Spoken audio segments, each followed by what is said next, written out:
हाँ जी, तो आज अपन सामान्य परिचय के इस भाग के अंदर चर्चा करने वाले हैं जिलों के निर्माण की प्रक्रिया की। साथियों गौर कीजिएगा, सबसे पहले अगर मैं बात करता हूं तो प्राचीन काल के अंदर अपने रियासतें थी। सबसे पहले क्या थी? अपने रियासतें थी। आप जानते हैं इस बात को भली भांति, ये रियासतें हुआ करती थी। आप कहेंगे सर कितनी रियासतें हुआ करती थी? तो सीधी सीधी बात आती है, अपने राजस्थान के अंदर 19 रियासतें हुआ करती थी। 3 हुआ करते थे ठिकाने, 1 हुआ करता था केंद्र शासित प्रदेश। कुल मिला के ये सारी चीजें थी और इतना बड़ा सारा राजस्थान पहले था नहीं। वर्तमान जो स्वरूप है वो तो बाद में आता है, लेकिन धीरे धीरे करते करते क्या होता है कि 1 नवंबर 1956 तक, ध्यान देना, वर्तमान में आप कहते हैं सर कितने जिले हैं? अपन कहेंगे 33 जिले। 26 जनवरी 1950 को 25 जिले थे, यानी जब भारतीय संविधान लागू होता है तो जिले कितने थे? 25 थे। और फिर 26वां जिला कौन सा बनता है? अजमेर मेरवाड़ा बनता है। और इस प्रकार अपन कह सकते हैं कि एकीकरण का अंतिम चरण पूरा हो जाता है और 1 नवंबर 1956 को राजस्थान के अंदर जैसे अजमेर मेरवाड़ा का विलय हो जाता है और जो आपका आबू देलवाड़ा प्रदेश वाला मिल जाता है, ऐसा करके राजस्थान जो भी दिख रहा है, इस पूरे राजस्थान का वर्तमान स्वरूप कब अस्तित्व में आता है? 1 नवंबर 1956 को आता है। आप इतिहास में राजस्थान के एकीकरण की प्रक्रिया पढ़ते हैं तो आप पाते हैं कि एकीकरण का चौथा चरण, चूंकि अपन जिला निर्माण की प्रक्रिया पढ़ रहे हैं, इसलिए मैं थोड़ा सा आपको एकीकरण की तरफ थोड़ा ध्यान आकर्षित करवाना चाहूंगा कि एकीकरण का जो चौथा चरण था, वृत्त राजस्थान जिसे कहा जाता है, 30 मार्च 1949 को जो एकीकरण का चौथा चरण पूरा होता है, लगभग राजस्थान बन गया था। लगभग बोले तो एक तो ये वाला प्रदेश अलग रह गया था, मत्स्य संघ जिसको 5वें चरण के अंदर शामिल किया जाता है। एक ये वाला अलग था, एक थोड़ा आबू देलवाड़ा वाला। तो वो आपका 30 मार्च को, इसलिए राजस्थान का दिवस कब मनाया जाता है? आप कहेंगे 30 मार्च को राजस्थान दिवस मनाया जाता है, लेकिन अगर राजस्थान स्थापना दिवस की बात आती है, गौर कर लेना, 1 नवंबर को मनाया जाता है। राजस्थान का वर्तमान स्वरूप कब सामने आता है? तो आप कहेंगे 1 नवंबर 1956 को आ जाता है। चलें आगे, अपन चलते हैं, आगे बढ़ते हैं। तो अपने पास बात आती है कि जिलों के निर्माण की प्रक्रिया में देखिएगा, सीधी सीधी बात मैं आपको बता दूं, यानी आपको एक बात याद कर लेनी है। क्या याद कर लेनी है? कि सबसे पहले कौन सा जिला बना भाई साहब? तो आप कहेंगे 25 तो पहले हैं, अब उनका तो कोई क्रम याद करने की आवश्यकता ही नहीं है। 25 के बाद में 26 से लेकर के 33 तक क्रम करना है। हालांकि जिला बनने की प्रक्रिया चल रही है और जिले बनेंगे, लेकिन भगवान करे अपने पेपर से बाद में बने, अब तो वैसे बाद में बनने हैं, तो कोई चिंता करने वाली बात नहीं, और याद करने पड़ेंगे। 26 से लेकर के 33 आपको एक लाइन याद करनी है। अजय का दौड़ा दौड़ा बांद्रा, अजय को दौड़ो दौड़ो बांद्रो, याद कर लोगा, अजय को दौड़ो दौड़ो बांद्रो, हनुमान जी को पक्को भगत है। अजमेर 26वें नंबर पे, 27वें पे धौलपुर, 28वें पे बारां, 29वें पे दौसा, 30वें पे राजसमंद, 31वें पे हनुमानगढ़ बनता है, 32वें पे करौली और 33वें पे कौन बनता है? तो अपन कहेंगे प्रतापगढ़ बनता है। याद रखिएगा 26वें में याद रखिएगा अजमेर, 26वां जिला कौन बनता है? अजमेर बनता है। 27वां कौन बनता है? धौलपुर। 28, 29, 30 तीनों जिले एक साथ बनते हैं, बारां, दौसा, राजसमंद। 31वां जिला कौन बनता है? हनुमानगढ़ बनता है। 32वां जिला कौन बनता है? करौली बनता है। और 33वें जिले की बात अपन करते हैं तो प्रतापगढ़ बन जाता है। तो इतनी चीज आपको याद रखनी है। 26वां अजमेर बनता है, 27वां धौलपुर, 28वां बारां बनता है, 29वां दौसा, 30वां राजसमंद, 31वां हनुमानगढ़, 32वां करौली, 33वां प्रतापगढ़। अब कौन सा कब बनता है ये भी आपको देखना है, तो गौर कीजिएगा। 1 नवंबर 1956 को कौन बनता है? अजमेर। 15 अप्रैल 1982 को कौन बनता है? धौलपुर। 1 नवंबर 1956 याद रखिएगा, राजस्थान वर्तमान स्वरूप में आता है, तब कौन सा जिला बनता है? अजमेर बनता है। और अजमेर किस जिले से अलग होता है? किसी से नहीं, क्योंकि अजमेर खुद एक केंद्र शासित प्रदेश था। लेकिन बात आती है कि धौलपुर है, ये 27वां जिला बना 15 अप्रैल 1982 को। ये कौन से जिले से अलग होकर बना? आपका उत्तर आएगा भरतपुर से अलग होकर बना। लेकिन आगे बात आई कि 28, 29, 30 तीनों के तीनों याद रखिएगा 10 अप्रैल 1991। और ये 12 किससे अलग होके बना? कोटा से अलग होके बना। दौसा किससे अलग होके बना? जयपुर से अलग होके बना। राजसमंद किससे अलग हुआ? तो आप कहेंगे उदयपुर से अलग हुआ। सेम यही कहानी आगे चली तो 31वां हनुमानगढ़ बनता है 12 जुलाई 1994 को। 12/7/1994 हनुमानगढ़, ये कौन से जिले से अलग होता है? तो आपका उत्तर आएगा सर, ये अलग होता है श्रीगंगानगर से। जबकि बात करते हैं करौली, ये 19 जुलाई 1997 को बनता है और ये किससे अलग होता है? तो अपन कहेंगे सर ये सवाई माधोपुर से अलग होता है। और बात अपन 33वें जिले की कर रहे हैं, प्रतापगढ़ की बात कर रहे हैं, ये 26 जनवरी 2008 को बन जाता है। कार्य प्रारंभ कब से करता है? तो आप कहेंगे सर 1 अप्रैल से करता है। और ये किस से अलग होके बनता है? ये उदयपुर से अलग होके बनता है, बांसवाड़ा से, चित्तौड़गढ़ से। कुल मिला के प्रतापगढ़ में 5 तहसीलें ली जाती हैं। कौन से 3 जिलों से? तो आपका उत्तर आएगा उदयपुर से, बांसवाड़ा से और चित्तौड़गढ़ से। याद रखिएगा अजमेर पहले नंबर पे 27, 26, 27 पे धौलपुर, 28, 29, 30 पे बारां, दौसा, राजसमंद, 31 पे हनुमानगढ़, 32 पे करौली, 33 पे प्रतापगढ़। पहला जिला बोले तो 26वां बना, मुख्यमंत्री कौन थे? मोहनलाल सुखाड़िया। 27वें के समय कौन थे? शिवचरण माथुर थे। 28, 29, 30, 31, 32 यहां पे आप भैरों सिंह शेखावत याद रखेंगे। और लास्ट में जो आपका 33वां जिला प्रतापगढ़ बनता है, इस समय मुख्यमंत्री कौन? श्रीमती वसुंधरा राजे। तो नवीनतम जिला कौन सा है आपको याद कर लेना है। आप कहेंगे सर नवीनतम जो जिला अपना आता है वो आपका प्रतापगढ़ है। नवीनतम जिला कौन सा है? तो अपन कहेंगे प्रतापगढ़ आपका नवीनतम जिला आ जाता है। भाई बिल्कुल राम राम सभी का, चाहे जयपुर वाला है चाहे सीकर वाला है, सभी का राम राम स्वीकार है। अब देखिएगा नेक्स्ट में बात बताऊं तो आप कहेंगे ये तो होगी जिले निर्माण की प्रक्रिया, ठीक बात है। अब जैसे ही आगे चलेंगे अपन, थोड़ा सा क्रैश कोर्स इसलिए मैं स्पीड से चल रहा हूं, ये मैं पहले स्पष्ट कर देता हूं, है ना। बात आती है 1 अप्रैल 2008 को कौन बनता है? कार्य प्रारंभ कौन कर देता है? प्रतापगढ़। प्रतापगढ़ बनता कब है? तो आप कहेंगे सर 26 जनवरी 2008 को बनता है। ये 3 जिले पहले थे, उदयपुर था, डूंगरपुर था, बांसवाड़ा और चित्तौड़गढ़। इन तीनों में से चित्तौड़गढ़ से कुछ भाग लिया जाता है, उदयपुर से लिया जाता है और बांसवाड़ा से, और एक नया जिला बना दिया जाता है प्रतापगढ़। कहने का मतलब आप कह सकते हैं कि परमेश चंद्र समिति की सिफारिशों के आधार पर पी से प्रतापगढ़, पी से परमेश चंद्र समिति और पै से ही 5 तहसीलों से मिलकर बनता है। दरियाबाद तहसील कहां से ली जाती है? उदयपुर से ली जाती है। पीपल खूंट तहसील, खूंटो बांसवाड़ा, खूंटो बांस को है, पीपल खूंट बांसवाड़ा। और प्रतापगढ़ तहसील, अरनोद तहसील और छोटी सादड़ी, ये कहां से ली जाती है? तो आप कहेंगे सर चित्तौड़गढ़ से ली जाती है। इस प्रकार से एक जिले का गठन कर दिया जाता है और वो जिला कौन सा? प्रतापगढ़ जिला। चलें आगे चलते हैं, तो याद रखिएगा प्रतापगढ़ जिला। अब बात आती है राजस्थान की आकृति की। तो आकृति में आपको सीधा सा याद रखना है, राजस्थान की आकृति देख के आपको ऐसा लगता है कि विषम कोणीय चतुर्भुजाकार आकृति है। कैसी है? विषम कोणीय चतुर्भुजाकार आकृति है। बात करते हैं इस आकृति को पतंगाकार किसने बताया है? याद रखिएगा इस आकृति को पतंगाकार टी.एच. हेंडले ने बताया है। इस आकृति को पतंगाकार किसने बताया? टी.एच. हेंडले ने। यानी पतंग बनाने के बाद में अपन जो पतंग बनाते हैं, देखो पतंग बना दिया मैंने, ये पतंग बनाते हैं, तो पतंग बनाने के बाद हैंडल करने का काम कौन करता है? जो पतंग बनाता है। देखिएगा मार्केट से बने हुए पतंग तो सभी ले आते हैं, लेकिन हाथ से बनाए फिर हैंडल करे, तो पतंगाकार आकृति किस विद्वान ने कहा? टी.एच. हेंडले ने। बात आती है विषम कोणीय चतुर्भुजाकार आकृति अपने राजस्थान की है। लेकिन फिर बात आई आगे कि राजस्थान के जिलों की आकृति को लेकर के अपने प्रश्न बनेंगे, और निसंदेह और निश्चित रूप से यहां से प्रश्न बनेगा, और एक प्रश्न अपने भी पेपर में देखने को मिल सकता है। अपन ऊपर से चलते हैं, गंगानगर की आकृति दरियाई घोड़े की पूंछ जैसी। गंगानगर की आकृति कैसी है? तो आपका उत्तर आएगा दरियाई घोड़े की पूंछ जैसी आकृति।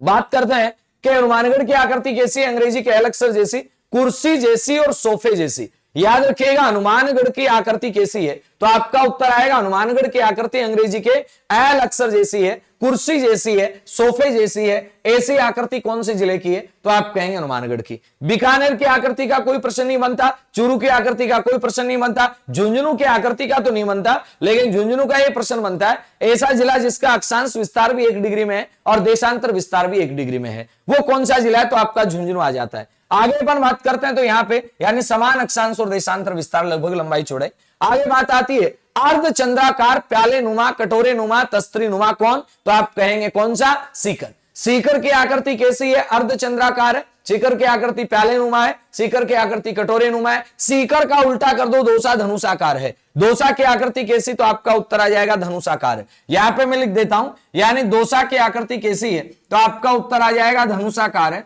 जैसे अगर सीकर आपका उत्तल नुमा है तो ये उत्तल नुमा आ जाता है, सीकर कटोरे नुमा है तो ये आपका धनुष नुमा आ जाता है। बात करते हैं अपन भरतपुर की आकृति कैसी? गिलहरी जैसी। जबकि करौली और धौलपुर और करौली इन दोनों की आकृति बतख जैसी है। लेकिन अगर आपसे ये पूछ लिया जाए कि भाई साहब इन दोनों से नहीं पूछ के एक जिला दे दिया जाए कि बतख जैसा कैसा, तो बतख का पीछे वाला हिस्सा हटा दो तो भी बतख तो बतख लगेगी। यानी इन दोनों में से अगर एक जिला पूछा जाए बतख नुमा आकृति का, तो आप करौली को प्राथमिकता देंगे, और करौली के साथ में धौलपुर, दोनों मिलकर के क्या करते हैं? बतख नुमा आकृति बना देते हैं। बात आती है गणितीय आकृतियों की, तो याद रखना अजमेर की आकृति त्रिभुजाकार है, टोंक की आकृति वर्गाकार है, और बात करते हैं भीलवाड़ा की आकृति आयताकार है। अजमेर की आकृति कैसी है भाई साहब? त्रिभुजाकार है। टोंक की आकृति कैसी है? वर्गाकार है। और भीलवाड़ा की आकृति कैसी है? तो आपका उत्तर आएगा आयताकार है। राजसमंद की आकृति कैसी? तिलक जैसी। राजा महाराजा तिलक करते हैं। और उदयपुर है तो ऑस्ट्रेलिया, उदयपुर घूमिया, ऑस्ट्रेलिया घूमने का अनुभव होता नहीं है, लेकिन याद रखनी आकृति ऑस्ट्रेलिया जैसी है। बात आती है आपका घोड़े की नाल जैसी आकृति, तो आपका उत्तर क्या आएगा? घोड़े की नाल जैसी आकृति। ये किसकी भाई साहब? तो याद रखिएगा घोड़े की नाल जैसी आकृति ये आपके चित्तौड़गढ़ की। बात करते हैं अपन, या बात करते हैं अपन किसकी, तो आप कहेंगे सर व्हेल मछली जैसी आकृति, ये किसकी भाई साहब, तो आपका उत्तर आएगा व्हेल मछली जैसी आकृति। ये सीधा सीधा याद रखिएगा आप, ये आपके किसकी, जालोर की है। व्हेल मछली जैसी आकृति किसकी, जालोर की। मयूराकार आकृति वाला जिला कौन सा है, तो आप कहेंगे जोधपुर। मुझे तो मोर लग नहीं रहा, लेकिन आपको लगे तो बताओ और याद कर लो, क्योंकि आरपीसी को लगता है। आगे बात आती है सप्त बहुभुज की आकृति किसकी है, जैसलमेर की है। सप्त बहुभुज की आकृति किसकी, तो आपका उत्तर आएगा जैसलमेर की। त्रिभुजाकार आपको बताया अजमेर की, वर्गाकार बताया टोंक की, आयताकार किसकी, तो अपन कहेंगे भीलवाड़ा की आकृति आयताकार आ जाती। चलें आगे, चलते हैं, आगे बढ़ते हैं, और क्या क्या प्रश्न अपने और बनने वाले हैं उनके ऊपर भी अपन जिक्र करते हैं। हाँ जी,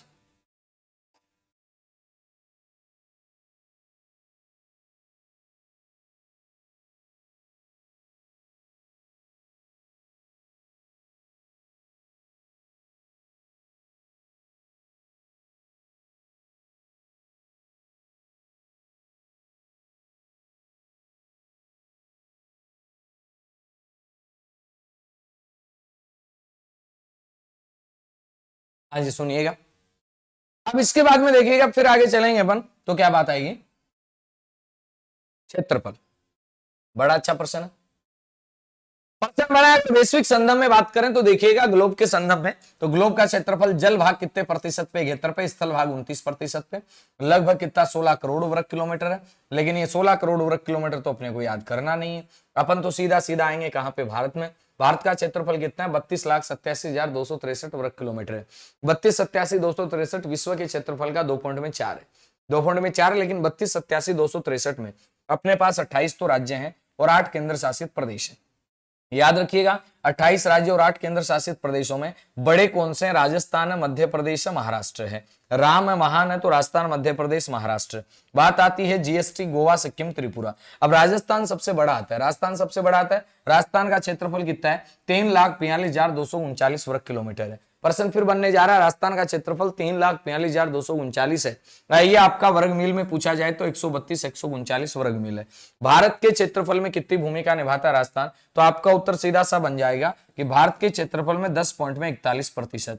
या आप यूं भी कह सकते हैं 1/10, 10.41% भी कह सकते हैं, और आप 1/10 भी कह सकते हैं। तो ध्यान रहेगी इतनी बातें, ठीक है। भारत के क्षेत्रफल में, किसके क्षेत्रफल में, तो गौर करना मेरी बात, भारत के क्षेत्रफल में कितने प्रतिशत की भूमिका निभाता है, आपका उत्तर बनेगा 10.41% की। बोलने का मतलब 1/10, कितना, 1/10। इतनी बात आपको याद रखनी। चलें आगे, अपन चलते हैं। आगे बात आती है कि राजस्थान का क्षेत्रफल कितना है। अभी अपन ने देखा राजस्थान का क्षेत्रफल 3,42,239 वर्ग किलोमीटर। राजस्थान का क्षेत्रफल कितना, 3,42,239 वर्ग किलोमीटर है। और देश के क्षेत्रफल का ये कितना है, तो आपका उत्तर आएगा, ये देश के कुल क्षेत्रफल का, देश के कुल क्षेत्रफल का 10.41% है। देश के कुल क्षेत्रफल का कितना है, तो आप कहेंगे 10.41% है। कितना क्षेत्रफल, 3,42,239 वर्ग किलोमीटर। बात आती है जैसलमेर। जैसलमेर में याद रखिएगा, थोड़ा सा यहाँ पे गलत है, ये आ जाएगा 38,401। राजस्थान का सबसे बड़ा जिला कौन सा, तो आप कहेंगे जैसलमेर है। जैसलमेर का क्षेत्रफल कितना है, तो आपका उत्तर आ जाएगा 38,401 है। पहले अपन बाड़मेर पढ़ते थे, लेकिन याद रखना बाड़मेर की, सॉरी बाड़मेर का नाम है, पहले अपन बाड़मेर पढ़ते थे, लेकिन अब जो आंकड़े हैं उनमें बीकानेर वाला कोई तहसील का कोई चक्कर पड़ता है, तो बीकानेर अब बड़ा है ना कि बाड़मेर। तो याद रखिएगा जैसलमेर, जैसलमेर के बाद में बीकानेर, बीकानेर के बाद में बाड़मेर, जैसलमेर, जैसलमेर के बाद बीकानेर, बीकानेर के बाद में बाड़मेर। याद रखिएगा सबसे बड़ा जिला कौन सा है, जैसलमेर, जैसलमेर के बाद बीकानेर, बीकानेर के बाद बाड़मेर। अब जैसलमेर का क्षेत्रफल याद कर लो आप, 38,401 वर्ग किलोमीटर। कितना, 38,401 वर्ग किलोमीटर जैसलमेर का है। और बात करते हैं सबसे छोटा जिला कौन सा है, तो आप कहेंगे धौलपुर।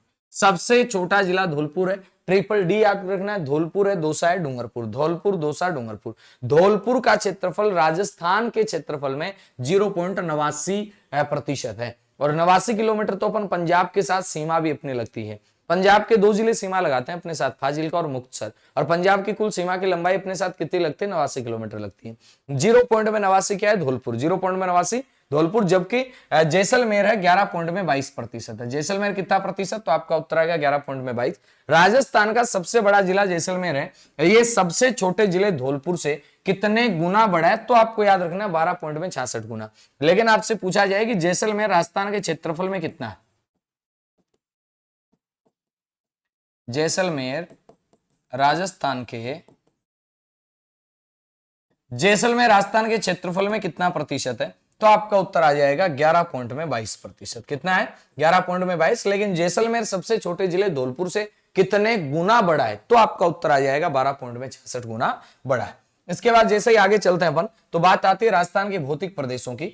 अब देखिएगा, अपन राजस्थान के भौतिक प्रदेशों को पढ़ना प्रारंभ करते हैं तो अपने पास बात आएगी कि राजस्थान के जो भौतिक प्रदेश हैं, इनमें अपन देखेंगे इनकी उत्पत्ति कब हुई, कैसे हुई, आदि आदि सी बातें अपने सामने आ जानी है। तो आइएगा अपन प्रारंभ करते हैं भौतिक प्रदेशों को, ठीक है। हाँ जी,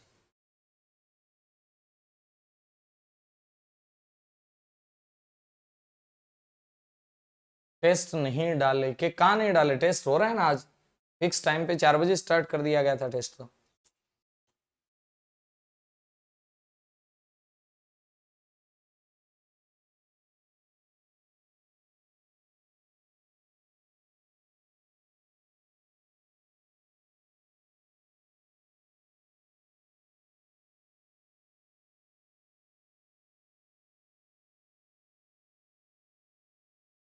हाँ जी, चलें आगे चलते हैं। अब देखिएगा, अपन भौतिक प्रदेशों के बारे में चर्चा करते हैं। तो भौतिक प्रदेशों के अंदर सीधी सीधी बातें याद रखिएगा। राजस्थान के भौतिक प्रदेशों में सबसे पहले सीधी सी बात आती है कि पहले एक बड़ा सारा विशाल सारा महाद्वीप था, और इस महाद्वीप को नाम दिया गया पेंजिया। पेंजिया बोल दो या सुपर कॉन्टिनेंट बोल दो, एक ही बात है, बड़ा महाद्वीप। सुपर कॉन्टिनेंट बोल दिएगा फिर पेंजिया बोल दीजिएगा। और इसके चारों तरफ एक सुपर सागर था जिसका नाम था पेंथालासा। अब क्या होता है, पेंजिया टूटेगा, पेंजिया यहाँ टूटता है, और पेंजिया टूट करके दो भागों में बढ़ता है। पहले एक पेंजिया का भाग है ये उत्तर की ओर चला जाता है जिसका नाम पड़ता है अंगारा लैंड, और एक नक्शे की ओर जिसका नाम गोंडवाना लैंड। अंगारा लैंड को क्या कहा जाता है, इसको लारेसिया भी कहा जाता है। और इन दोनों के बीच में एक सागर आ जाता है जिसका नाम था टेथिस सागर। अब क्या हुआ कि अंगारा लैंड से क्या बना, यूरेशिया बना। अंगारा लैंड से क्या बना, ग्रीनलैंड बना। अंगारा लैंड से क्या बना, उत्तर अमेरिका बना। गोंडवाना लैंड से क्या बना, आपका दक्षिण अफ्रीका बना, दक्षिण अमेरिका बना। बात करें गोंडवाना लैंड से क्या बना, अफ्रीका बना। गोंडवाना लैंड का एक हिस्सा यहाँ पे तैर रहा था जिसका नाम था इंडियन प्लेट, और यही अपने लिए महत्वपूर्ण है। इसके बाद में गोंडवाना लैंड से क्या बना, तो आप कहेंगे ऑस्ट्रेलिया। गोंडवाना लैंड से क्या बनता है, अंटार्कटिका बनता है। अब धीरे धीरे इंडियन जो प्लेट है ये मूवमेंट करती हुई, गति करती हुई इधर बढ़ती है। इधर बढ़ती है तो यहाँ ऑलरेडी कौन सी प्लेट थी, तो आप कहेंगे यूरेशियन प्लेट थी। इधर से कौन सी प्लेट गति कर रही है, तो आपका उत्तर आएगा इंडियन प्लेट गति कर रही है। दोनों प्लेटों के बीच में कौन सा सागर है, तो आपका उत्तर आएगा टेथिस सागर है। दोनों प्लेटों के बीच में कौन सा सागर है, तो आपका उत्तर आएगा टेथिस सागर है। कौन सा सागर है, टेथिस सागर है। अब ये टेथिस सागर का जो मलबा था, किसका मलबा, टेथिस सागर का जो मलबा था, अब ये क्या होता है, इस टेथिस सागर का जो मलबा है, ये मलबा जब दोनों प्लेटों के बीच में आ जाता है तो इसमें वलन होता है। सीधी भाषा में मैं बताऊं, भूगोल के विद्यार्थी नहीं है तो नहीं समझेंगे। वलन का मतलब यहाँ फोल्डिंग की क्रिया हो जाती है, और फोल्डिंग की क्रिया वलन होता है, तो यहाँ पर एक पर्वत बनता है, और उस पर्वत का नाम आता है हिमालय। कौन सा पर्वत, हिमालय। अब हिमालय पर्वत क्यों पढ़ रहे हैं, क्योंकि हिमालय पर्वत बनते ही अपने माइंड में एक बात आ जाएगी, भाई भारत के नॉर्थ में क्या है, हिमालय। हिमालय के उत्तर में जाते हैं तो तिब्बत वाला क्षेत्र आ जाता है। यानी भारत के भौतिक प्रदेशों में या तो गोंडवाना लैंड का योगदान है, या फिर किसका है, टेथिस सागर का है। अंगारा लैंड का भारत के भौतिक प्रदेशों में कोई भी अवशेष नहीं है। किसका, अंगारा लैंड का। तो बाई चांस प्रश्न आए तो अपनी थ्योरी यहां स्पष्ट हो जानी चाहिए। ये गोंडवाना लैंड का है, ये टेथिस सागर यहां पे, और ये अंगारा लैंड वाली ये प्लेट है। जैसे ये दोनों टकराएंगी, अंगारा लैंड वाली यूरेशियन प्लेट, गोंडवाना लैंड वाली इंडियन प्लेट, तो टकराने के बाद में यहां पर एक पर्वत बन जाएगा, जिस पर्वत का नाम क्या आता है, तो आप कहेंगे हिमालय आता है। हिमालय किससे बना, ये टेथिस सागर के मलबे से बना, ये टेथिस सागर के अवशेष से बना। तो यहां पर हिमालय जब टेथिस सागर का है तो भारत का कोई भी भौतिक प्रदेश है और वो आपका अंगारा लैंड का हिस्सा नहीं हो सकता। इसके बाद जैसे ही आगे बढ़े अपन, तो अपन ने यहां पे देखा और अपने सामने आ गया भारत। एक बात बताना, मैंने कहा कि इधर से ये प्लेट, इधर से ये प्लेट टकराई, टकराने के बाद यहां पर क्या बना, तो आप कहेंगे हिमालय बना, और हिमालय के जस्ट नीचे, जस्ट साइड में यहां पर एक गर्त बन गया, और लगातार जो गर्त था अब वो नदियों द्वारा भर दिया गया, और यहां पर किसका निर्माण हो गया, आप कहेंगे मैदान का यहां निर्माण हो गया। अब मैदान भी टेथिस सागर का है, और बात करें हिमालय भी टेथिस सागर का है। इसी चीज को आप, इसी बात को आप यहां देखिएगा, ये वाला क्या है, उत्तर पर्वतीय प्रदेश आप देख रहे हैं। और उत्तर पर्वतीय प्रदेश अगर मैं आपसे पूछूं तो ये किसका है, आप कहेंगे सर उत्तर पर्वतीय प्रदेश ये टेथिस सागर का है। उसके बाद में मैंने कहा ये वाला जो हिस्सा आप देख रहे हैं, ये वाला हिस्सा तटीय प्रदेश है। अब ये वाला कौन सा प्रदेश है, तो आप कहेंगे सर तटीय प्रदेश है। तटीय प्रदेश के बाद में आप जानते हैं कि ये वाला क्या है, ये प्रायद्वीप पठार है। और ये वाला हिस्सा आप उत्तर भारत का विशाल मैदान देख रहे हैं। इस उत्तर भारत के विशाल मैदान और प्रायद्वीप पठार, ध्यान देना मेरी बात पर, ये यहाँ पे आप राजस्थान देख पा रहे हैं, ये पूरा का पूरा आपने राजस्थान देखा। सीधा सीधा प्रश्न क्या बनाना चाह रहा हूं मैं, राजस्थान का संबंध भारत के किन भौतिक प्रदेशों से है। तो आपका उत्तर आएगा, क्या राजस्थान का संबंध उत्तर पर्वतीय प्रदेश से है क्या, नहीं है। क्या राजस्थान तटीय राज्य है, वैसे नहीं है। तो राजस्थान का संबंध संरचनात्मक दृष्टि से, गौर करना मैंने जो लैंग्वेज बोली है, राजस्थान का संबंध संरचनात्मक दृष्टि से, कौन सी दृष्टि से बात कर रहा हूं मैं, संरचनात्मक दृष्टि से। राजस्थान का संबंध संरचनात्मक दृष्टि से, किस दृष्टि की बात कर रहा हूं मैं, संरचनात्मक दृष्टि की बात कर रहा हूं। राजस्थान का संबंध संरचनात्मक दृष्टि से भारत के कौन से भौतिक प्रदेशों के साथ है, तो आपका उत्तर क्या बनेगा, एक तो उत्तर भारत के विशाल मैदान के साथ है और एक किसके साथ है, आप कहेंगे प्रायद्वीप पठार के साथ है। यानी दो चीजों के साथ है, एक उत्तर भारत का विशाल मैदान और एक प्रायद्वीप पठार। अब उत्तर भारत के विशाल मैदान की बात करते हैं, ये अवशेष किसका है, तो आप कहेंगे सर ये अवशेष किसका, टेथिस सागर का। इसका मतलब उत्तर भारत के विशाल मैदान से संबंधित दो चीजें, एक तो मरुस्थल वाला भाग और एक मैदान वाला भाग।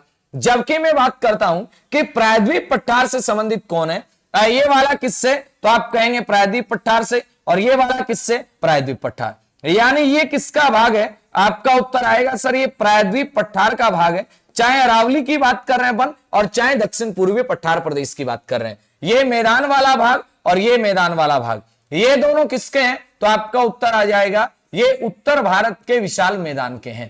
ये किसके, उत्तर भारत के विशाल मैदान के अवशेष हैं। अब मेरी बात याद रखिएगा, वेरी वेरी इंपॉर्टेंट यहां बनने जा रही है, क्या बनने जा रही, कि भारत के किन दो भौतिक प्रदेशों से राजस्थान की संबंधता है। आपका उत्तर आएगा एक तो उत्तर भारत के विशाल मैदान से, एक प्रायद्वीप पठार से। हिमालय से वैसे ही नहीं होगा, बड़ा काफी आगे रह गया। और बात करेंगे तो आपका तटीय प्रदेश की इससे भी नहीं रहेगी, ठीक है। अच्छा, अब इसके बाद में नेक्स्ट आगे बात क्या आती है कि राजस्थान की भौतिक संरचना में भारत के किन भौतिक प्रदेशों का योगदान है। यहां पे प्रश्न मार्क कि राजस्थान की जो भौतिक संरचना है, इस भौतिक संरचना में भारत के किन भौतिक प्रदेशों का योगदान है। तो आपका उत्तर आएगा उत्तर भारत के विशाल मैदान का योगदान है या फिर प्रायद्वीप पठार का, दोनों का ही है। अगर मैं बात करता हूं प्रायद्वीप पठार से संबंधित कौन है, तो आप कहेंगे अरावली है। ये किससे संबंधता रखता है, ये प्रायद्वीप पठार से समानता रखता है। और इसके अलावा बात करते हैं तो आपका जो दक्षिण पूर्वी पठारी प्रदेश आता है, ये किससे समानता रखता है, तो आप कहेंगे ये भी आपका प्रायद्वीप पठार से रखता है। बात आती है उत्तर भारत के विशाल मैदान की। याद रख लीजिएगा, उत्तर भारत का जो विशाल मैदान है, इसमें आपको सीधी सी एक ही बात याद रखनी है, और वो क्या रखनी है मैं बताता हूं। उत्तर भारत का विशाल मैदान, इसमें आप कहेंगे एक तो अपना मरुस्थल वाला हिस्सा, उत्तर पश्चिम मरुस्थल प्रदेश, और मरुस्थल के साथ साथ में आप कहेंगे जो आपका अपना उत्तर पूर्वी मैदानी प्रदेश है, वो उत्तर पूर्वी मैदानी प्रदेश। ये दोनों के दोनों किसके हैं, तो भाई साहब याद रखिएगा, ये दोनों के दोनों, ये तो आगे उत्तर भारत के विशाल मैदान के और ये आगे प्रायद्वीप पठार के। अब जब इतनी चीजें आपने याद करी ली, तो आप ये भी याद कर सकते हैं, ये भी गोंडवाना लैंड का, ये भी गोंडवाना लैंड का, ये टेथिस सागर का है और मैदान भी किसका है, तो आप कहेंगे टेथिस सागर का ही आ जाएगा। चलें आगे चलते हैं और एक एक बातों को और अपन समझने की कोशिश करते हैं।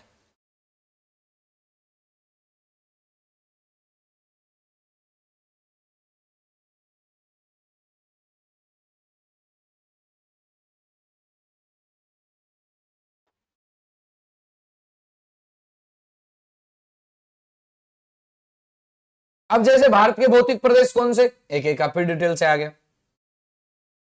उत्तर पर्वतीय प्रदेश राजस्थान से संबंध नहीं है, तटीय प्रदेश का नहीं है, प्रायद्वीप पठार का है, अरावली का, दक्षिण पूर्वी का। उत्तर भारत के विशाल मैदान का तो है, लेकिन उत्तर भारत के विशाल मैदान में क्या सिंधु के मैदान का है, नहीं। क्या ब्रह्मपुत्र के मैदान का है, नहीं। गंगा के मैदान का राजस्थान में हिस्सा आ जाता है। चलें आगे चलते हैं। बात आती है, वेगनर के अनुसार पूरा विश्व एक पिंड के रूप में था, जिसे क्या नाम दिया गया, पेंजिया, जिसके चारों ओर एक जल राशि थी, जिसे नाम क्या दिया जाता है, पेंथालासा कहा जाता था। कार्बोनिफेरस युग में पेंजिया का विभाजन होता, आपको बताया, एक अंगारा लैंड बना, एक गोंडवाना लैंड, बीच के अंदर कौन सा, टेथिस सागर।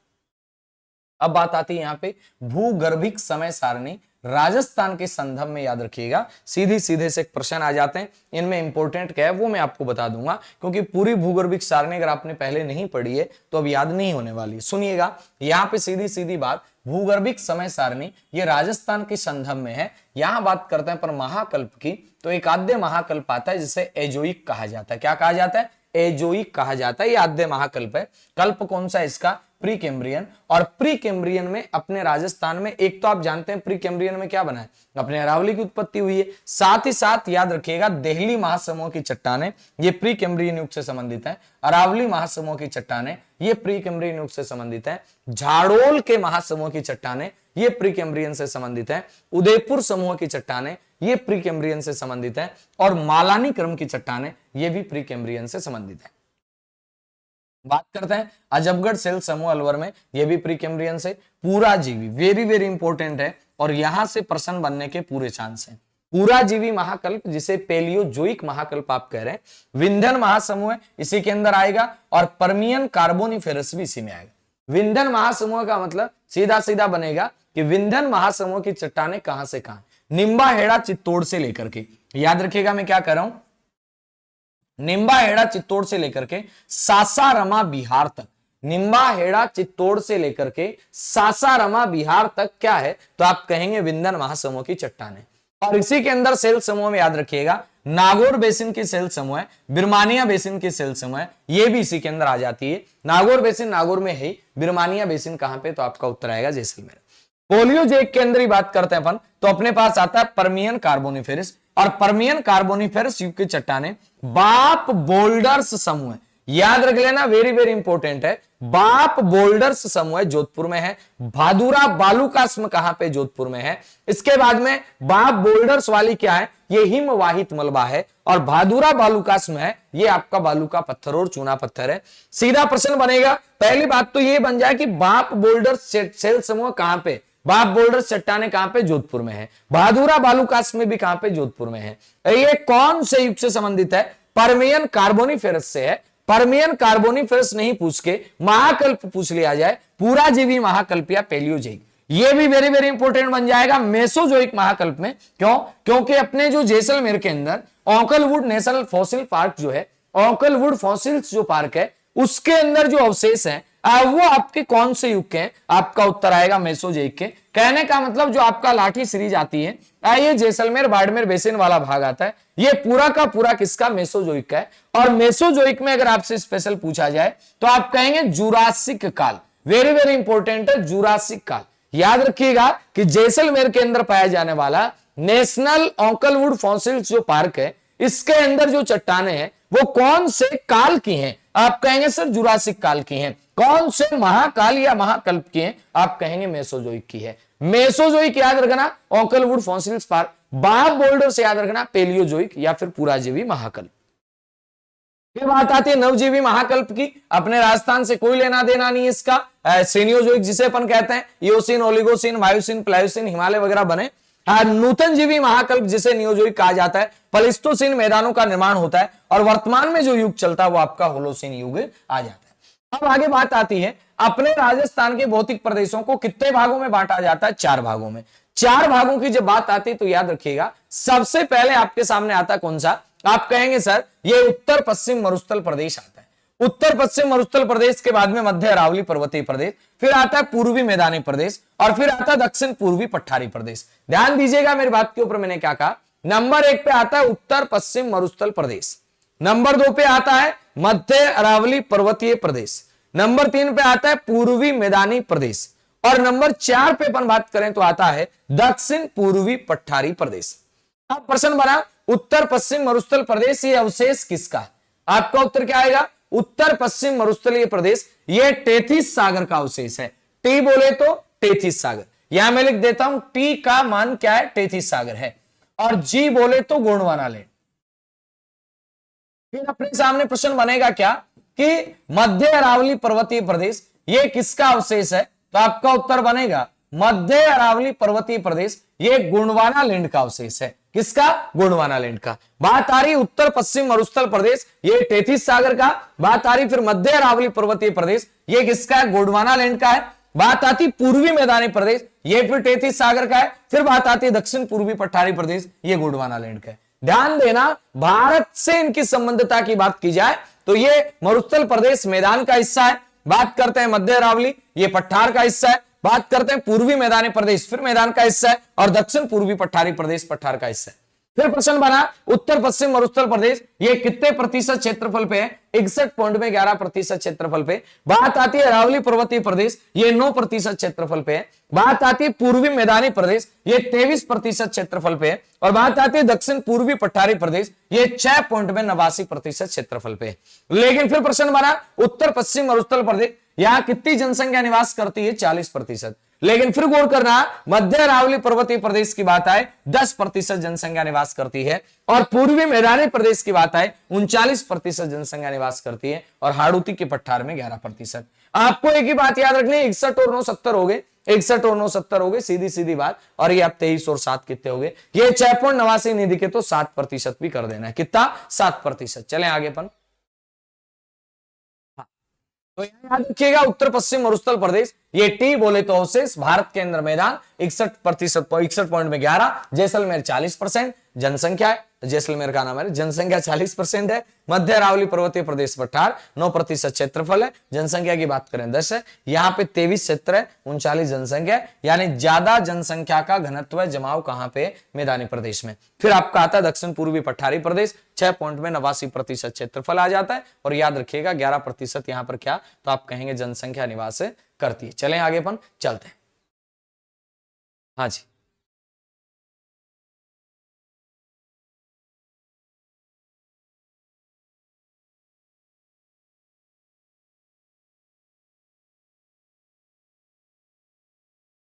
हाँ जी, ठीक है।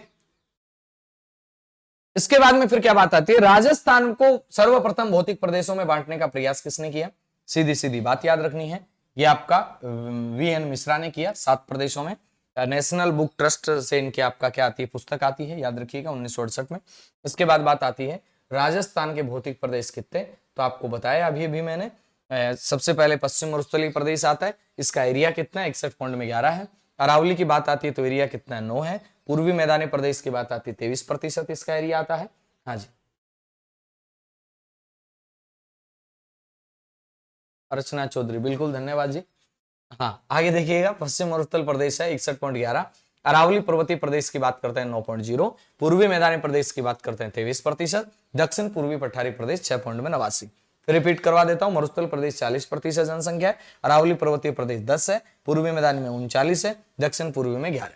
किसका अवशेष है? ये टेथिस सागर का है, ये गोंडवाना लैंड का, वापस से अरावली, वापस से टेथिस का, वापस से गोंडवाना लैंड का। बनने के क्रम में याद रखें तो पहले नंबर पे कौन बना? तो आपका उत्तर आएगा अरावली पर्वतीय प्रदेश बनता है। उसके बाद में बात करते हैं दूसरे नंबर पे कौन बनता है? पठारी प्रदेश। फिर तीसरे नंबर पे मैदान, चौथे नंबर पे मरुस्थल। और मैदानों का निर्माण अभी भी हो रहा है।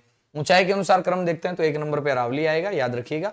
इसके बाद में अगर भारत के अनुसार क्रम देखते हैं अपन, भारत के भौतिक प्रदेशों के अनुसार, तो आपको बताया कि ये उत्तर भारत के विशाल मैदान का हिस्सा है, ये प्रायद्वीप पठार का हिस्सा है, और पूर्वी मैदान वाला उत्तर भारत के विशाल मैदान का है, फिर पठारी प्रदेश आपका प्रायद्वीप पठार का है। याद रखिएगा भौतिक प्रदेशों के सर्वप्रथम वर्गीकरण ये आपका किसके द्वारा किया जाता है? वीएन मिश्र के द्वारा किया जाता है। इन्होंने राजस्थान को कितने भौतिक प्रदेशों में? 7 में बांटा, कोई ज्यादा जरूरी है नहीं। लेकिन अब बात आती है कि अपने राजस्थान को कितने भागों में बांटा जाता है? तो याद रखिएगा 4 भागों में बांटा जाता है। राजस्थान को कितने भागों में? सीधा सीधा मैं बता दूं, राजस्थान को 4 भागों में बांटा जाता है। वो 4 भाग हैं कौन कौन से? अभी आपको बताया कि मरुस्थल है, मरुस्थल के बाद अरावली है, अरावली के बाद टेथी आपका मैदानी प्रदेश है, मैदानी प्रदेश के बाद में आपका पठारी प्रदेश आ जाता है। ठीक है, हाँ जी। अब देखिएगा नेक्स्ट इसके बाद में बात आएगी अपनी पश्चिम मरुस्थल प्रदेश। यहां से अब अपने लिए काम काम के प्रश्न बनने वाले हैं, गौर करते हुए चलिएगा, ध्यान देते हुए चलिएगा।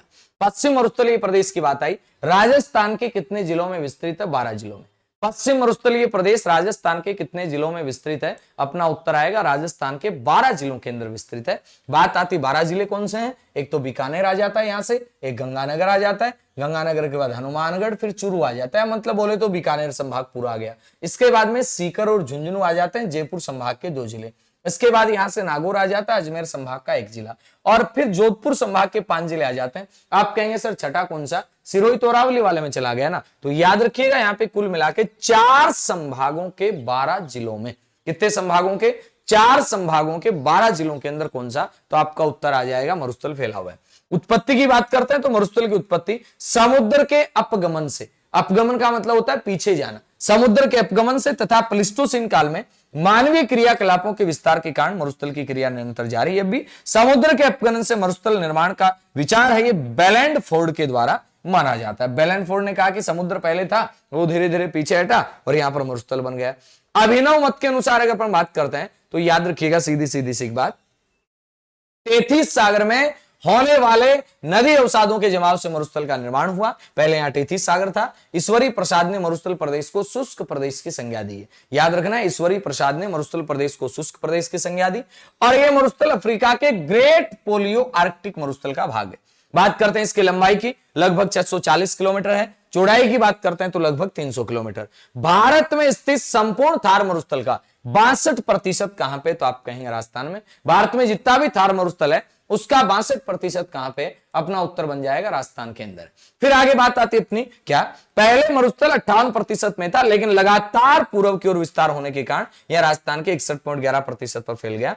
मरुस्थल थार वाला जो मरुस्थल है, याद रखने वाली बात है, सर्वाधिक घनी आबादी का और सर्वाधिक जैव विविधता वाला मरुस्थल है। विश्व में जितने मरुस्थल है, सर्वाधिक घनी आबादी और सबसे ज्यादा जैव विविधता वाला जो मरुस्थल है वो कौन सा, तो आपका उत्तर आएगा थार का मरुस्थल। सीधी सीधी बात याद रखिएगा, इस मरुस्थल का विस्तार यूं है, ये वाली जो इसकी लंबाई आती है 640 किलोमीटर आती है, ये वाली जो इसकी चौड़ाई आती है 300 किलोमीटर आती है। कितने किलोमीटर, 300 किलोमीटर। ये अफ्रीका वाले मरुस्थल का भाग माना जाता है, ग्रेट पोलियो आर्कटिक मरुस्थल का।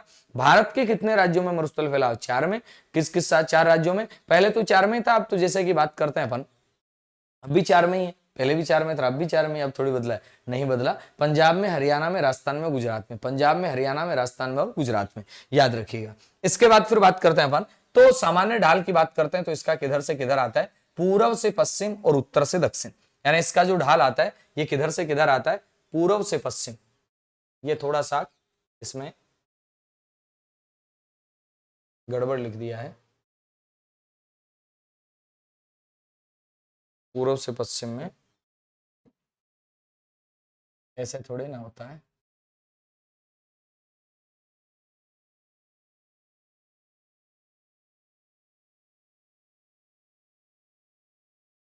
दिशा अलग लिख दी। आगे देखिएगा, उत्तर से दक्षिण ढाल है। आगे बात आती है मुख्य नदी की, ये थोड़ा सा आप गलत लिख लेना, उत्तर से दक्षिण इसका सामान्य ढाल है। बात आती है इसकी मुख्य नदी कौन सी, तो आपका उत्तर आएगा मुख्य नदी इसकी लूनी नदी है। मुख्य नहर की बात है, इंदिरा गांधी नहर आती है। मुख्य अभ्यारण्य की बात है, मरू राष्ट्रीय उद्यान आता है जो 2 जिलों में फैला हुआ है, जैसलमेर और बाड़मेर के अंदर। मिट्टी की बात करें तो यहाँ रेतीली मिट्टी पाई जाएगी। वनस्पति की बात करें तो यहाँ जेरोफाइट या मरुद्भिद वनस्पति पाई जाएगी। जलवायु की बात करें तो यहाँ शुष्क, अर्धशुष्क और विषम जलवायु देखने को मिलती है। मुख्य फसलों की बात करें तो बाजरा, गंवार, मूंग, खरीफ ये देखने को मिलती है। बात प्रमुख बांधों की करें तो जवाई बांध पाली के अंदर है, ये देखने को मिलता है। थार मरुस्थल मरुभूमि का सबसे बड़ा शहर कौन सा है, तो आप कहेंगे जोधपुर है, ये थार मरुभूमि का सबसे बड़ा शहर माना जाता है। उसके बाद में जैसे आप आगे चलते हैं तो बात आती है मरुस्थल सामान्यतः कई प्रकार के होते हैं, जैसा कि कौन कौन से होते हैं। एक तो होता है इर्ग। इर्ग बोलने का मतलब जो पूर्णतः रेतीला मरुस्थल होता है उसे आप क्या कहते हैं, इर्ग कहते हैं, रेतीला मरुस्थल। हम्मादा बोले तो कैसा, चट्टानी मरुस्थल होता है। और रेग बोले तो मिश्रित मरुस्थल होता है जिसमें बालू रेत के साथ मोटे मोटे कंकड़ भी पाए जाते हैं। तो ये होता है इर्ग का मतलब रेतीला मरुस्थल, हम्मादा का मतलब चट्टानी मरुस्थल, और रेग का मतलब होता है कि जिसके अंदर क्या पाया जाए, अपन कहें मिश्रित बालू रेत के साथ मोटे मोटे कण भी पाए जाए। याद रखिएगा, मरुस्थल का आधार रेत होती है, वर्षा होती है। मरुस्थल का आधार रेत होती है, वर्षा होती है, क्या होती है, रेत होगी वही मरुस्थल हो गया क्या, नहीं, बिना रेत का भी मरुस्थल हो सकता है। यानी शुष्क दशाएं जहां पे विद्यमान हुई उसे क्या कहा जाएगा, मरुस्थल कहा जाएगा। अगर वो उष्ण वाले क्षेत्र में तो उसे उष्ण मरुस्थल कह देंगे, अगर वो शीत वाले क्षेत्र में उसे शीत मरुस्थल भी कह देंगे। तो याद रखिएगा, शुष्क अर्ध शुष्क 50 सेंटीमीटर से कम वर्षा है वो आपका कौन सा मरुस्थल है, तो मरुस्थल ही मरुस्थल है। इसके बाद में इसके अंदर 2 भाग बन जाएंगे। गौर करना, यहाँ पे वेरी वेरी इंपॉर्टेंट प्रश्न बनने जा रहा है। कौन सा प्रश्न है,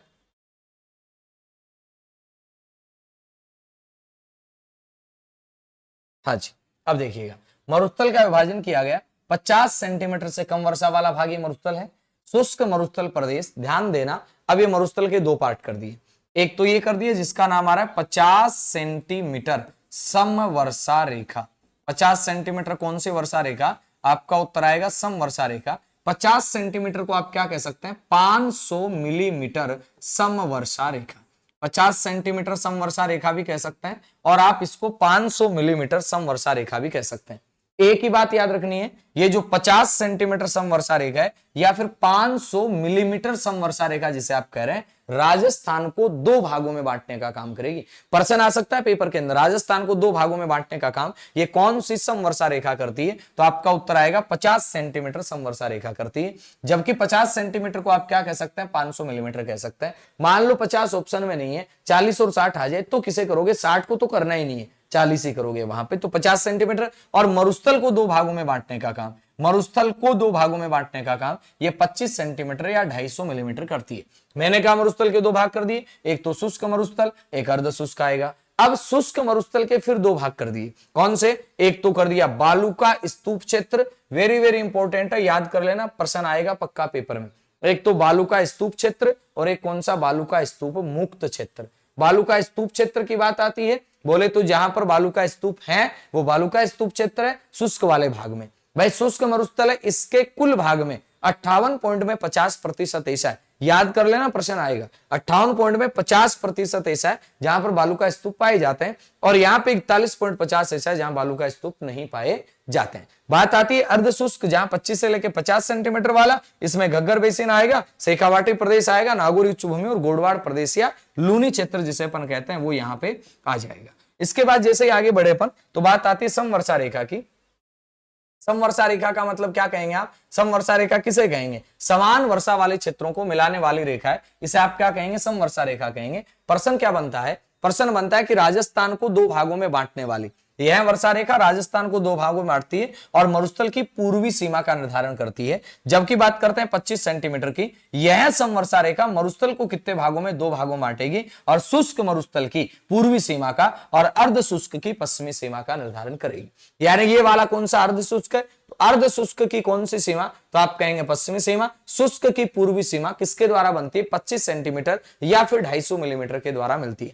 जैसे मैंने कहा कि 25 ऑप्शन में नहीं हो और ऑप्शन के अंदर आपके पास हो 30 आ जाए, ऑप्शन में 35 आ जाए, ऑप्शन में यहाँ पे आपका 35 के बाद में मैंने कहा 25 आ जाए, ऑप्शन में आपके सामने 25 तो है ही नहीं ना, 25 तो है नहीं, 20 आ जाए, तो आप क्या करेंगे? अर्ध शुष्क और शुष्क के बीच में कौन सी है? तो वहां पे भी आप 20 से 25 से ऊपर वाली नहीं करेंगे, 25 से नीचे वाली करेंगे। जैसे यहाँ पे आप 60 नहीं कर सकते, 40 आ जाए तो वो कर देंगे। राजस्थान को दो भागों में बांटने वाली वर्षा रेखा है और वहां पे आपके सामने आ जाए 40 सेंटीमीटर 60 सेंटीमीटर, तो आपका उत्तर क्या आएगा? 60 करेंगे क्या? वहां पे नहीं करेंगे, वहां आप क्या करेंगे? 40 ही करेंगे। क्या करेंगे? वहां पे आप 40 सेंटीमीटर की वर्षा रेखा ही करेंगे। ठीक है,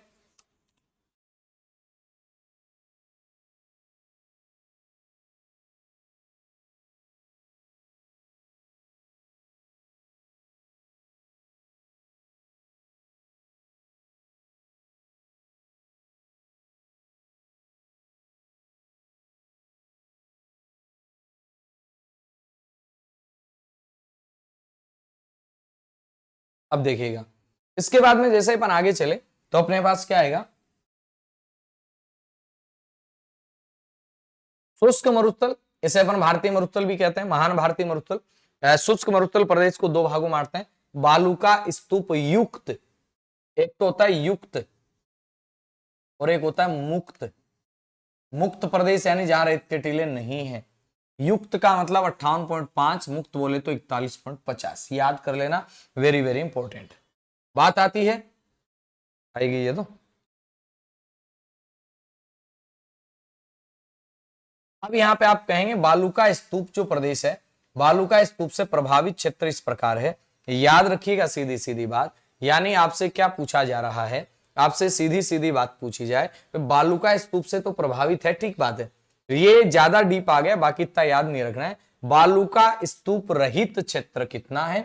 41 पॉइंट में 50 है, जो बालू का स्तूप से पूर्णतः क्या है? रहित है, यानी है ही नहीं। इसके बाद बात अपन करते हैं तो 0 से लेकर के 20% प्रभावित जो बालू का स्तूपों से है वो कितना है, इसके बाद 20 से लेकर के 40 प्रभावित है वो कितना है, इसके बाद 40 से लेकर 60 जहां बालू का स्तूप प्रभावित है वो कितना है, 60 से लेकर 80 प्रभावित कितना है, और 80 से लेकर 100 प्रभावित कितना है। लेकिन ये ज्यादा डीप हो जाएगा, अपने को ज्यादा माथाफोड़ी नहीं करनी, सब्जेक्ट के लिहाज से जरूरी है। फर्स्ट पेपर में आप सीधा याद कर लें बालू का स्तूप प्रदेश कितना है, बालू का स्तूप मुक्त प्रदेश कितना है। चलें आगे अपन चलते हैं।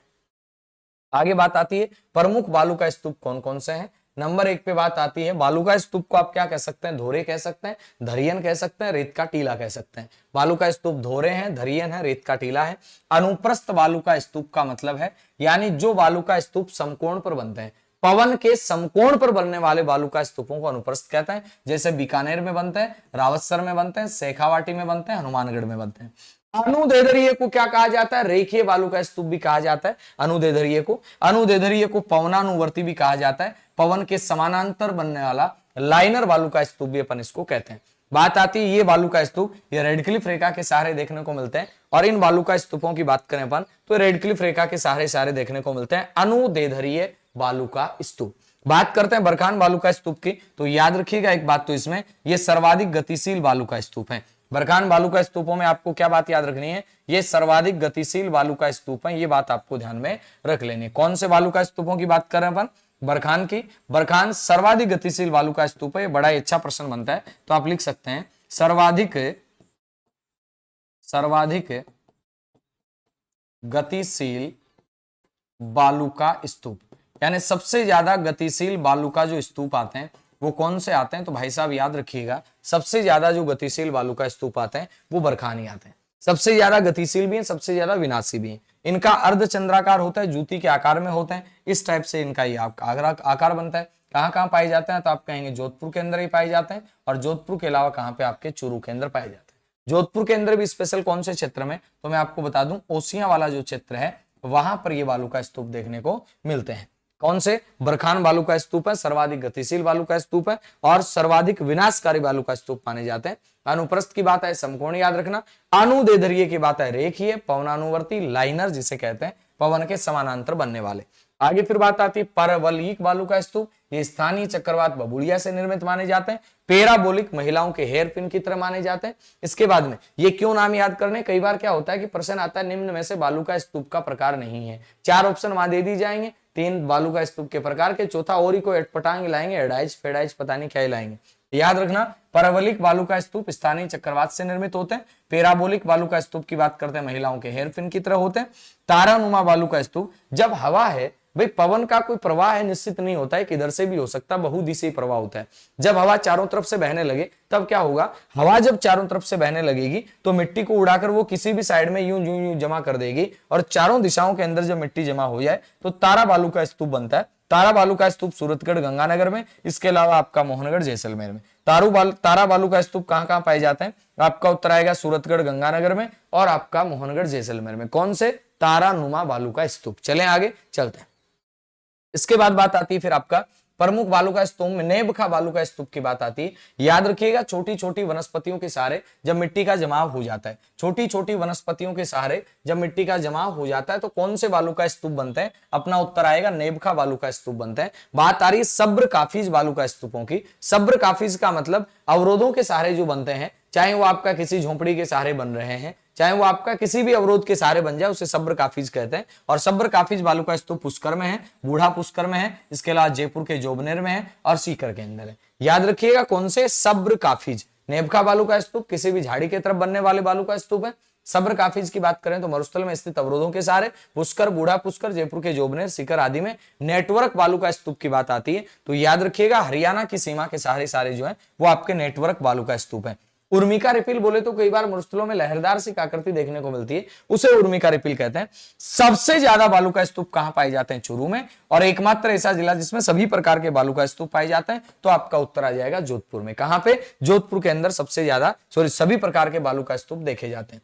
बात आती बालूका स्तूप मुक्त प्रदेश की, याद रखिएगा बालूका स्तूपों का पूर्णतः यहाँ अभाव है। यहाँ पर आपका सारा क्षेत्र परतदार चट्टानों से ढका है जो टर्सियरी काल से लेकर के प्लीस्टोसिन काल तक के हैं। ये पेट्रोलियम पदार्थ और प्राकृतिक गैस का भंडार है। जुरासिक काल के वनस्पति अवशेष यहाँ पाए जाते हैं। साथ ही साथ जैसलमेर और बाड़मेर में फैला हुआ क्षेत्र है। जुरासिक काल बोले तो याद रखिएगा उंकलवुड फॉसिल्स पार्क कहाँ पे, जैसलमेर में।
ये मैथ कहाँ से आ गई इसमें?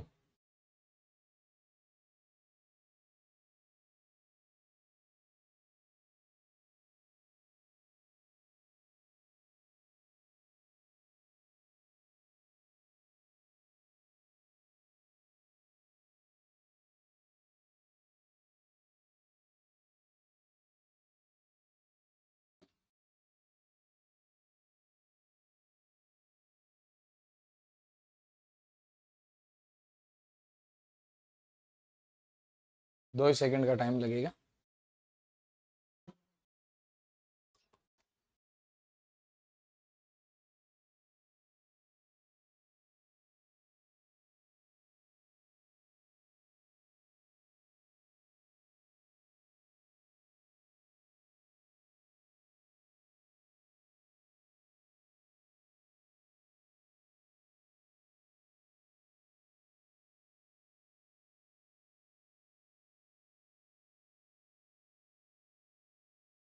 काफी लक्षण से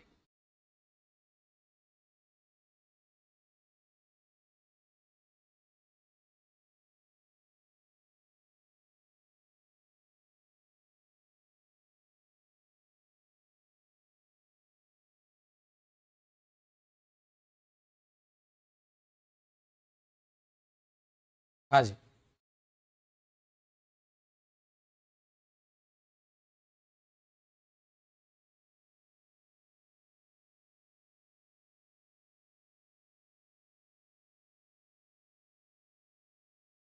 हाँ, अब बात आती है लाठी सीरीज क्षेत्र आपका ऐसे क्षेत्र में पाया जाता है। और लाठी सीरीज क्या है, एक भूगर्भीय मीठे जल का क्षेत्र है जिसके अंदर आपका चट्टानी क्षेत्र के साथ साथ खनिज की भी उपलब्धता पाई जाती है। चले अपन चलते हैं। इसके बाद ध्यान दीजिएगा घास की बात करते हैं। यहाँ पर बहुत सारी घास है, जैसे सेवन घास है, सेवन है, दामन है, मुरड है, करड़ है, अंजन है, वोबरियो है, घाटी है, डचाब है, मुरीती है, मुंडीसी है, बहुत सारी घासें हैं। लेकिन याद रखिएगा सेवन बोले लिलोण घास, धामण, मुरड, करड़, अंजन, ये इस क्षेत्र की घासें हैं। सम क्या है, पूर्णतः वनस्पति रहित गांव पूरा का पूरा, कोई वनस्पति वहां नहीं है। चांदन नलकूप जिसे थार का घड़ा कहा जाता है, कहां पे, जैसलमेर के इसी भाग के अंदर पाया जाता है। बात आती पीवड़ा की। पीवड़ा क्या एक जहरीला सर्प है, याद रखिएगा, जो मिट्टी जैसा दिख रहा आपको दिखेगा ही नहीं। पलाय झील की बात करते हैं, जैसलमेर के अंदर मिल जाएंगे आपको। बात करते हैं मरहो, दो टीलों के मध्य जल का भराव, इसे आप मरहो कहते हैं। रन या टाट बोले तो दलदली क्षेत्र है, नमकीन क्षेत्र, इसे रन या टाट कहते हैं। प्रमुख रनों की बात करते हैं तो बाप नाम का रन कहां पे देखने को मिलता है, जोधपुर में। थोब नाम का रन कहां पे, बाड़मेर में। पोखरन की बात करते हैं तो आपका कनौड़, भाकरी, बिरमसर में देखने को मिलता है। याद रखिएगा पोखरण, कनौड़, भाकरी, बिरमसर, ये कहां पे, जैसलमेर में। बाप कहां पे, जोधपुर में है। थोब कहां पे, बाड़मेर में है। पोखरण कहां पे है, पोखरण है, कनौड़ है, भाकरी है, बिरमसर, ये कहां पे, जैसलमेर में। ये क्या है, प्रमुख रन है। रन होने को चूरू वाले क्षेत्र में भी है, लेकिन यहाँ पे कौन कौन से हैं, याद रखिएगा बाप नाम का जोधपुर में, थोब नाम का बाड़मेर में, पोखरण, कनौड़, भाकरी, बिरमसर, जैसलमेर में। बालसन ये भी आपका एक झील क्षेत्र ही आता है। इसके बाद में पेडिमेंट की बात करते हैं। पेडिमेंट याद रखिएगा गिरिपाद क्षेत्र जिसे कहा जाता है, बोले तो ठीक पहाड़ी के नीचे वाला क्षेत्र, उसे आप पेडिमेंट कहते हैं। इंसेलबर्ग याद रखिएगा मरुस्थल के अंदर जब अपरदन हो जाता है, लास्ट के अंदर एक चट्टानी संरचना बच जाती है, जिसे आप क्या कहते हैं, इंसेलबर्ग कहते हैं। खड़ीन की याद रखिएगा परंपरागत जल संरक्षण की पद्धति है, पालीवाल के ब्राह्मणों के द्वारा विकसित की गई पद्धति है 15वीं शताब्दी के अंदर। डांड की बात करें तो नमकीन झील को आप क्या कहते हैं, डांड कहते हैं। देखिएगा इस राजस्थान ज्योग्राफी के अंदर भी कोई और छोर नहीं है, लेकिन अपनी बातें बिल्कुल टू द पॉइंट, और पेपर में जहां जहां से प्रश्न डेफिनेटली आते ही आते हैं, वहां से अपन लोग बात कर रहे हैं। फिर देखो क्या पढ़ा जाए, कितना पढ़ा जाए, ये महत्वपूर्ण नहीं है। महत्वपूर्ण है कि जो पढ़ा जा रहा है क्या वो याद होने के लायक है। भाई अनावश्यक ही अंटसंट भरने का क्या मतलब है, अनावश्यक कोई मतलब नहीं है। इतनी सारी आजकल मार्केट में किताबें ऐसे आने लग गई हैं कि पोते के पोते भरने लगे, उनको क्या जोर आता है, लिखना ही तो पड़ता है, लिख देंगे अपन, लेकिन वो चीजें याद होंगी कि नहीं। अगर एक प्रश्न के लिए अपन बहुत सारा मीटर पढ़ रहे हैं, उससे अच्छा कि आप बाकी जो प्रश्न है उनको आप मजबूत कर लीजिएगा। ये मैं आपको एक सलाह दे देता हूँ। अर्ध शुष्क मरुस्थल प्रदेश में 4 चीजें याद रखना, घग्गर बेसिन, शेखावाटी, नागौरी उच्चभूमि, गोडवाड़ प्रदेश या लूनी बेसिन। अब चारों के अंदर देखिएगा नंबर 1 पे बात करते हैं अपन, तो अपने पास आती है शेखावाटी। ये तो पूरा का पूरा ही कट गया, कोई दिक्कत नहीं, मैं वैसे लिख देता हूं।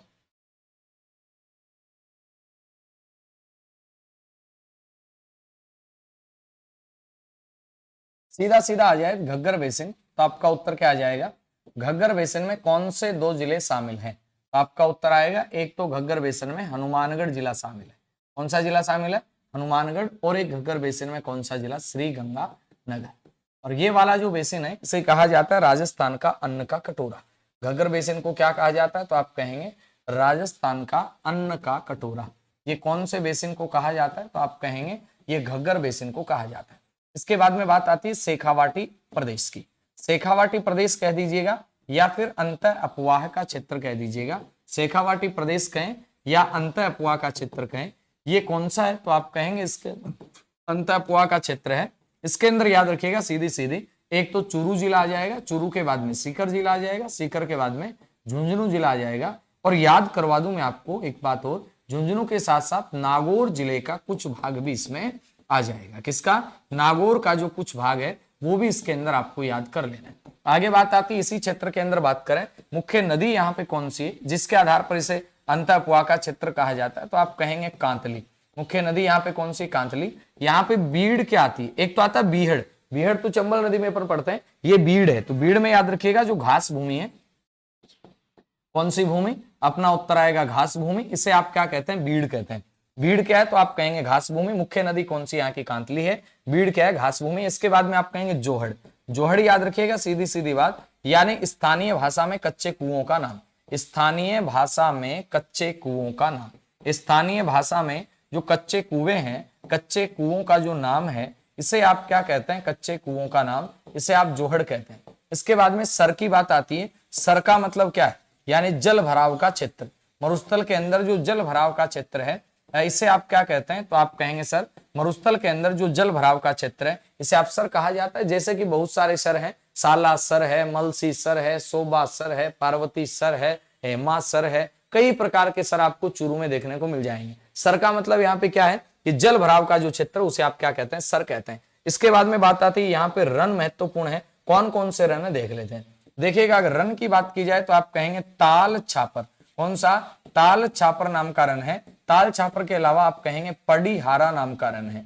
ये कहां पे हैं दोनों रन, ये चूरू में है। इसके अलावा बात करते हैं तो डेगाना आ जाता है, डेगाना के बाद में डीडवाना आ जाता है, डीडवाना के बाद में कुचामन आ जाता है। ये आपके नमकीन क्षेत्र हैं। ये कहां पे हैं, तो आप कहेंगे सर ये नागौर के अंदर है। कहां पे है, नागौर के अंदर। तो याद रखिएगा ये बीड़ है घास भूमि। जोहड़ की बात करें तो स्थानीय भाषा में कच्चे कुओं का नाम है। सर बोले तो जल भराव का क्षेत्र है। मुख्य नदी यहाँ की कौन सी, कांतली है। शेखावाटी प्रदेश में इतनी बातें हैं जो अपने को याद रखनी है। उसके बाद में बात आती है नागौरी उच्च भूमि। कौन सी भूमि की बात कर रहे हैं अपन, नागौरी उच्च भूमि। थोड़ा कट गया, मैं लिख देता हूं। सीधा सीधा प्रश्न बनेगा कि नागौरी उच्च भूमि का विस्तार ये कौन से जिलों के अंदर है, तो आपका उत्तर आ जाएगा सर नागौरी जो उच्च भूमि है इसका विस्तार 2 जिलों में है। आप कहेंगे कौन से जिलों में, एक तो आता है नागौर के अंदर और नागौर के साथ में अजमेर में। इसको क्यों पढ़ रहे हैं, इसको क्या विशेष बात है, तो याद रखना यहाँ फ्लोराइड युक्त पानी है। बोले तो फ्लोराइड की समस्या है इस वाले बेल्ट में। किसकी समस्या है, तो अपना उत्तर आएगा फ्लोराइड की समस्या है। और फ्लोराइड की समस्या के कारण क्या होता है, तो आप कहेंगे सर फ्लोरोसिस रोग होता है। कौन सा रोग होता है, फ्लोरोसिस रोग होता है।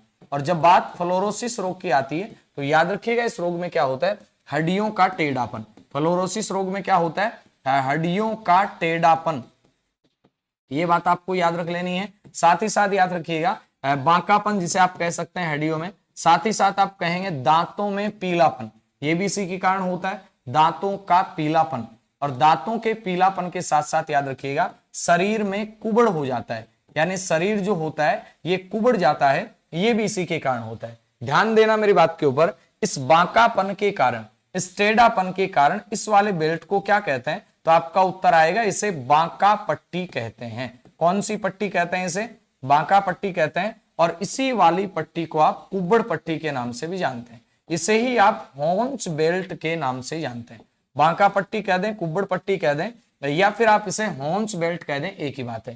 ध्यान देना इसका सबसे ज्यादा हॉन्च बेल्ट का, बांका पट्टी का सबसे ज्यादा इससे प्रभावित जो जिला है वो कौन सा, नागौर है। नागौर के अंदर भी अगर आपसे बात कर ली जाए तो मकराना जो क्षेत्र है ये इससे सबसे ज्यादा प्रभावित है, ये आपको ध्यान देना है।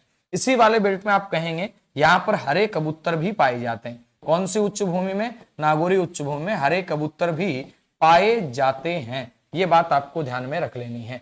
कहां की बात कर रहे हैं, नागौरी उच्च भूमि। सीधी सीधी बात याद रखिएगा, फ्लोरोसिस की समस्या हो जाती है और फ्लोरोसिस की समस्या के कारण दांत वगैरह पीले वगैरह, तो इसे बांका पट्टी भी कहते हैं, इसे कुबड़ पट्टी भी कहते हैं और इसे हॉन्च बेल्ट के नाम से भी जानते हैं। इसके बाद में फिर बात आती है नेक्स्ट अपनी, वो क्या है सुनिएगा, वो आती है गोडवाड़ प्रदेश है या फिर लूनी बेसिन जिसे आप कहते हैं। याद रखिएगा गोडवाड़ प्रदेश या लूनी बेसिन ये मुख्य रूप से दो ही जिलों में फैला हुआ है, एक तो जालोर और बाड़मेर में मालानी समूह की चट्टानें यहाँ पे, और यहाँ पे नर्मदा नहर आपको देखने को मिलती है। तो आज के लिए इतना काफी, कल अपन अरावली और उससे आगे के भौतिक प्रदेश करेंगे। जय हिंद, जय भारत।